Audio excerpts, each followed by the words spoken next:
What's happening, everybody? Welcome into Locked On SEC, and it's that time of year. It is SEC tournament time, and we're going to break it all down with our buddy Blake Lovell from Southeastern14.com. Who needs a win badly this week? Who's on the bubble? We're going to talk all about it with Blake.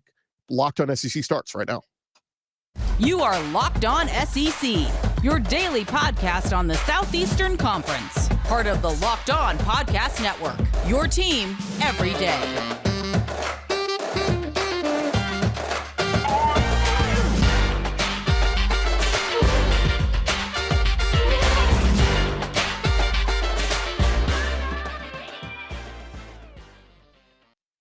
And what is happening, everybody? Welcome into Locked On SEC. Chris Gordy here with you. This episode is brought to you by FanDuel Sportsbook, the official sportsbook of Locked On. Make every moment more. Visit FanDuel.com/Locked On today to get started. We've got plenty to get into today, so let's dive right into it. Let's welcome in our guest. He's Blake Lovell, host on Southeastern14.com. They do articles, they do videos, they break it all down for you over there at Southeastern 14. And fun fact, Blake, one-time host of Locked On SEC a while back. Blake, welcome in, man. How are you?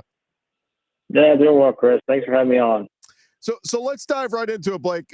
Obviously, there are some teams. We've seen the bracketology. I know you dive into the net ratings all the time on, who needs a win and all that. So I'll just pose it to you here right off the top. Who in the SEC needs a win this week in the SEC tournament? Yeah, I think there's two teams in particular. I think Mississippi State is one of those teams now. They're on the last four in line for a lot of people. And, that's being generous, right? Because you don't know what's going to happen behind you. So anytime you sit in that spot, it's kind of one of those situations where I think you look at it and you need to win. You don't need to give the committee any reason to put you out with a loss. And I think Mississippi State is not to the point to where they can afford a loss, especially to a team like Florida who's not in the field. So I think Mississippi State needs to get a win, at least one. I don't think it's going to take two, but boy, you feel a lot better if you get a win over Alabama. So I think they are definitely in that category. Vanderbilt, it's a longer haul now. If you'd asked me a couple days ago, I probably would have said I think two could get them in, just because one would be over Kentucky, but the problem now becomes, again, what's happened around them. A team like Penn State, I think, has moved up with a big win.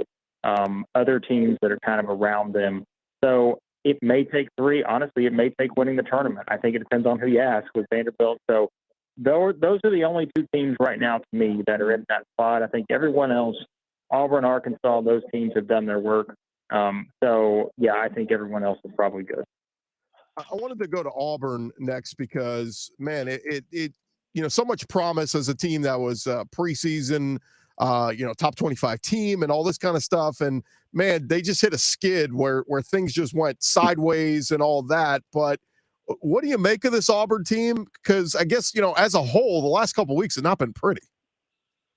No, it hasn't. And I think one of the things they're doing better, and this may help them a little bit moving forward, they are starting to shoot the ball better. And I think that's kind of been one of their biggest issues all year is they really haven't been able to give you much outside of, making twos and getting to the free throw line. But the overall number, I think they're still shooting like 31%, but they've actually corrected that in some of their, recent games. They started to make more shots from outside. And maybe that's the encouraging part. I just don't think they have – I think it is a lot about their offense. Defensively, they're still really good. But, if we think about the team last year, right, you had two guys like Jabari Smith and Walker Kessler who could just impact the game in a significant way. Obviously, Jabari Smith, both on both ends. But really, you look at Kessler defensively, the shot blocking, Smith being that just go-to scorer you can rely on at any time. They've got a lot of good offensive players, but do they just have that guy that can take over it at a moment's notice? Wendell Green's probably the closest thing to that. But I just think that's it for them is they will hit some walls offensively, and that's they have to rely on offensive rebounds, being able to get to the free throw line. I think if they can just shoot the ball better, they're going to be okay. But unfortunately, like you just said, they put themselves in a position where they're probably going to be a 9 or 10 seed. And, obviously, the matchup there, they're matching up with a 1 or 2 in the second round. That it doesn't really work out all that well. Yeah, the that win over Tennessee I thought was huge for them because they were really stumbling into this thing. It is interesting they play a team like a team in Arkansas that is almost I don't want to say they're mirror of each other, but Arkansas, another team that came into the season with such high hopes, and we know they've had injuries and Nick Smith, the dynamic freshman, had been banged up and all that. But what do you make of this Arkansas team coming into the tournament on a 3-game losing streak?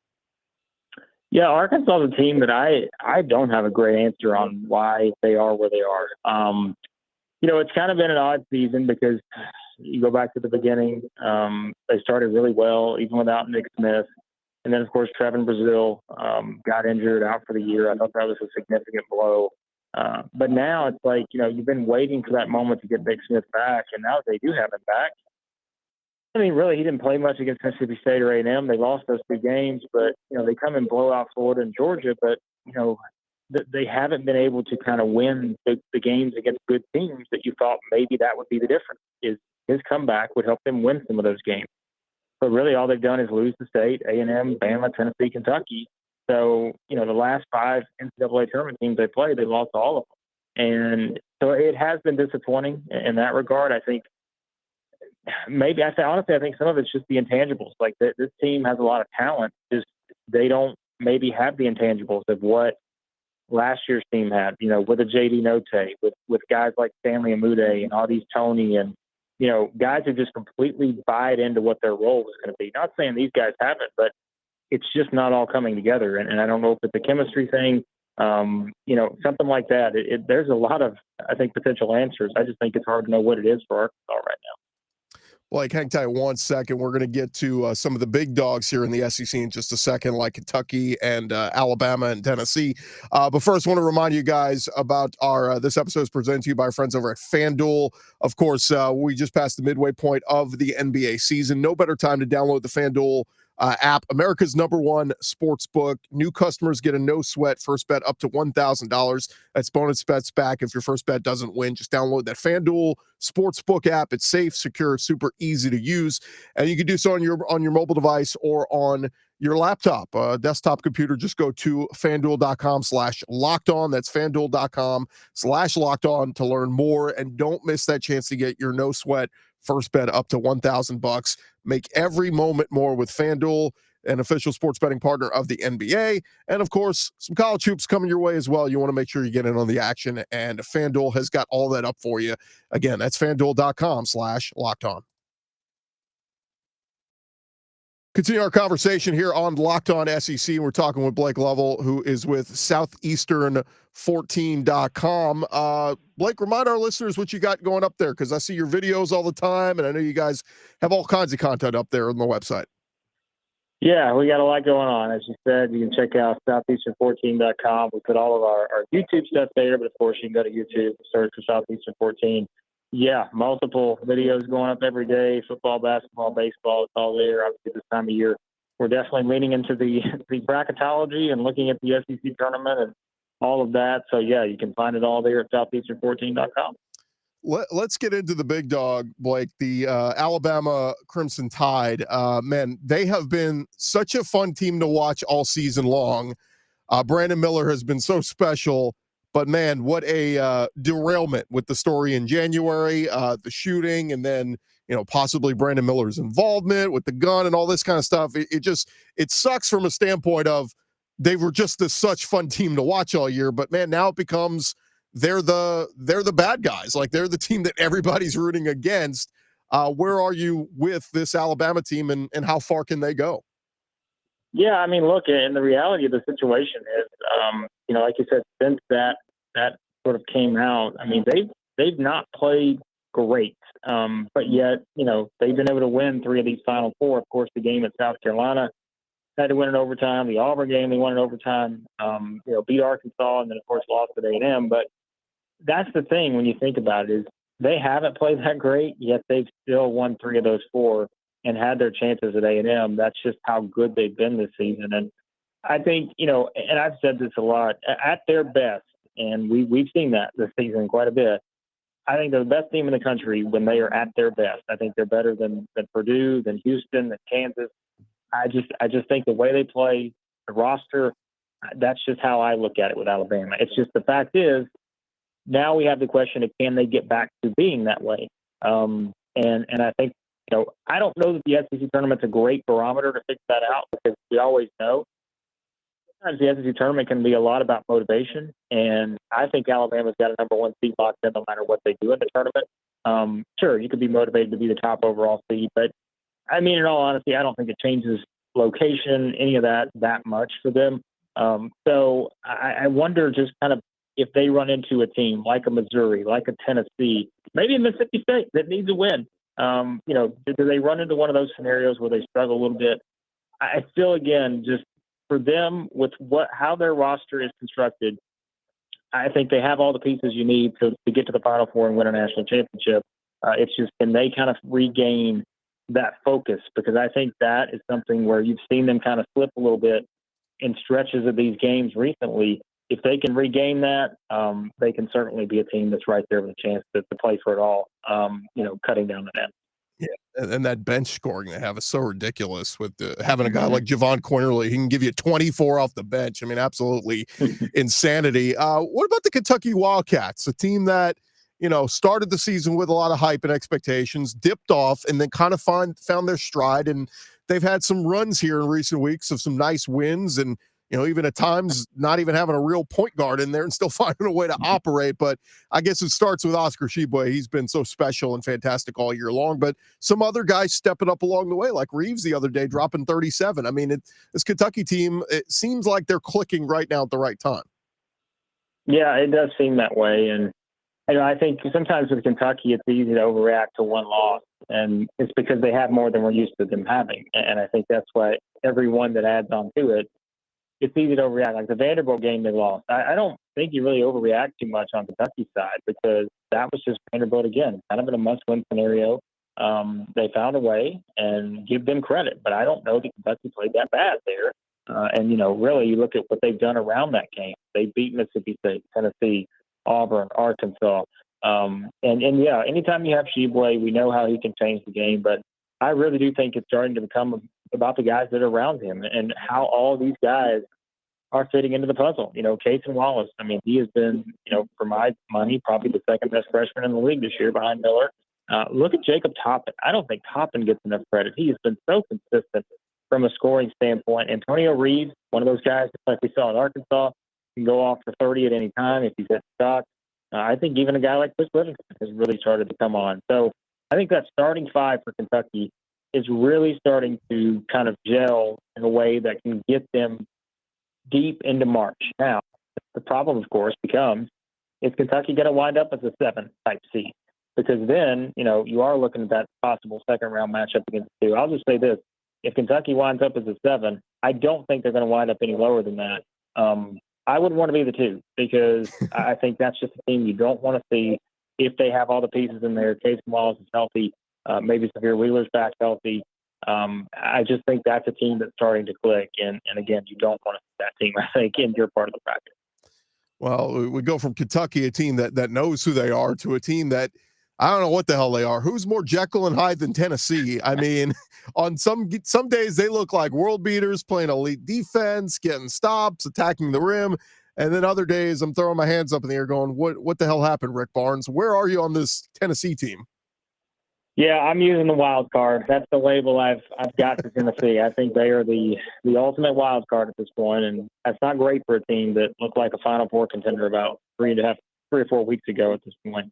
But that's kind of what they are, and I think the loss of Zakai Ziegler was huge. They're a really good defensive team, but Vescovi, I think, can make up for some of that they lost because he is good on the perimeter. But Ziegler was. I don't know. He's kind of that guy I thought that held everything together just at the point guard spot. And so I don't know what that looks like. I know they beat Arkansas without him in that same game. And I know they lost at Auburn, without him too. So for Tennessee, we say it every year, but I think the bracket means everything. And, in the SEC tournament, I think it's a fine couple matchups they got. They should beat either South Carolina or Ole Miss. I think they can beat Missouri. That'd be a good game, and then it's what happens if you play in Alabama? Is it going to look like it did the first time around? I don't know because I don't have that confidence in them anymore. that I know exactly how they're going to be able to play. But they usually, put themselves in a spot to be right there. But what happens if the NCAA tournament draw comes out and they're playing some pretty high-powered offensive teams? Can that defense be enough to carry them there? Can they avoid those stretches where they can't score? Those are all questions with Tennessee, and that's why I think they're going to be one of the harder teams to figure out once we know what they're going to be in the NCAA tournament.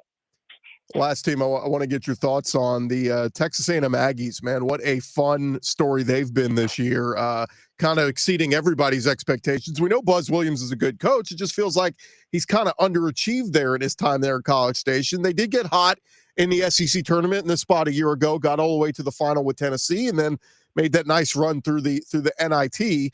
But man, I mean, to be as the second best team in the SEC West this year, and if cap it off with a win over Alabama, Buzz Williams has got this team rolling. And man, from Radford to Taylor, like I like this team. Yeah, I mean, you talk about a team I think you don't want to see in your bracket. I don't care what your seed is. I think A&M is absolutely that team, and it's because of how they play. You don't want to play the style that they play. You don't want to play a team that is just going to kind of grind you into submission. And I think that's what they do, because of their ability to rebound, to defend, to get to the free throw line. One of the best, at getting the free throw line in the country. And you combine all those things together, it's a grinded out type game. But, they're doing it in a way that I think even if one of those strengths that they have, if they happen to not play well, not rebound well, or not get to the free throw line, maybe their defense slips just a tad bit, they have enough to make up for it because there's a lot that they can do pretty well. And I think that's it. Players, I mean, we talk about starting five. I mean, look at what this group can do with Wade Taylor and Tyrese Radford, and when Dexter Dennis is, of course, healthy, Henry Coleman, Julius Marble. Like, there is so much that they can bring to the table just because I think they have all the pieces that do fit together.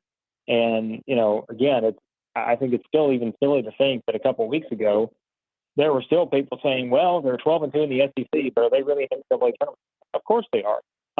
They were never going anywhere. You just had to look at how they were playing. Yes, they lost a couple bad games in November and December. But beyond that, they look like one of the best teams in the country. When you really look at just their body of work since December the 20th, they've been one of the best out there. And I think that, again, they're going to probably be someone that people pick against, even myself. Like, if I pick my SEC tournament, it's probably, hey, I may find a way to pick against A&M. But why should I? Because they have just been so good, and they know what they do well. They stick to it. They don't try to do things that they're not good at. And I think that can be one of the most important traits of a team. There are some teams in the SEC that try to shoot a lot of threes. A&M doesn't get too happy in terms of trying to shoot a lot of threes. They do what they do, and it really allows them, I think, to be successful. And give Buzz Williams a lot of credit for that because he's put them in that position. Continue our conversation with Blake Lovell from Southeastern14.com. And Blake, just a quick thought. We saw Ole Miss part ways with Kermit a couple weeks ago, and the coaching search is on. We've heard some hot names, some big names. Chris Beard tends to be the big one there. Would Chris Beard be a fit at Ole Miss in your opinion? I mean, look, if we're just talking from a pure basketball standpoint, if you're Ole Miss, if you're another power conference job out there, I don't know how he couldn't be at the top of your list, just in terms of the basketball success that he's had. All the other stuff, obviously I don't have the answers to what they'll think, what he'll think. Like, I have no idea. But if you're looking at it from that standpoint, I mean, Ole Miss feels like a program that we've seen over the years, right? In terms of, look at where Auburn was many moons ago. Didn't seem like they were ever going to be in a position to make that jump from the bottom to the top. Well, they did that because they hired Bruce Pearl. Look at how far teams like Alabama have come. Even Missouri is kind of an example. I mean, Dennis Gates comes in, completely changes things. If Chris Beard's the next coach at Ole Miss, I have little doubt that he can come in and completely transform, the success of what was an 11-20 team this season. I think then you start, Chris, to look at, you look at a coaching roster in the SEC, if you add him to the mix, just from, again, the basketball strategic, standpoint of all the basketball minds that are in this conference, my goodness, because I do think he's someone, again, everything's signed off on, everybody's good to go. If he's at Ole Miss, I I have little doubt that they're going to win. So. Yeah, and I mean, it would just be a crazy collection of great coaches. We already have a great collection of coaches in the SEC, Yeah. but if you could take it up a notch even more, man, it's just you look back and go, well, somebody's got to suck, somebody's got to lose, and Jerry Stackhouse seems to be doing his thing now at Vanderbilt. I mean, it's crazy. We'll see who Ole Miss goes with. Blake, thanks again so much for the time, man. Really appreciate the time. Always defer to you on when it comes to SEC hoops. I know nobody watches it more and more in depth than you do. And again, one more time, remind our listeners about the website. Yeah, I always enjoy the conversation, Chris. Thanks for having me on. And yeah, southeastern14.com. You can find everything there. And again, if you want to see all of our daily videos we have going up on basketball, football, baseball, go to YouTube, search for Southeastern 14. Blake, thanks again, man. Thanks, Chris. All right, that's Blake Lovell of southeastern14.com. Appreciate him joining us again. Years ago, was host of Locked On SEC here before we came over and took things over. So appreciate him taking some time, and he's doing his thing with their own website and kicking butt over there. Quick reminder, thank you guys for making us your first listen every day here on Locked On SEC. Now you go make your second listen. Check out the Locked On College Basketball podcast. All the insight and news you need this time of year when it comes to college hoops. Those guys are breaking it down better than anybody. Locked On College Basketball, wherever you get your podcasts. I'm Chris Gordy. Thanks for watching. And again, making Locked On SEC your first listen every day. We'll get back to talking some football here in the next couple of days, but appreciate you guys for listening to our SEC tournament primer as we get set for that getting started tonight. And we'll, of course, keep you up to date with it throughout the week. I'm Chris Gordy. It's been Locked On SEC. We'll talk to you guys tomorrow.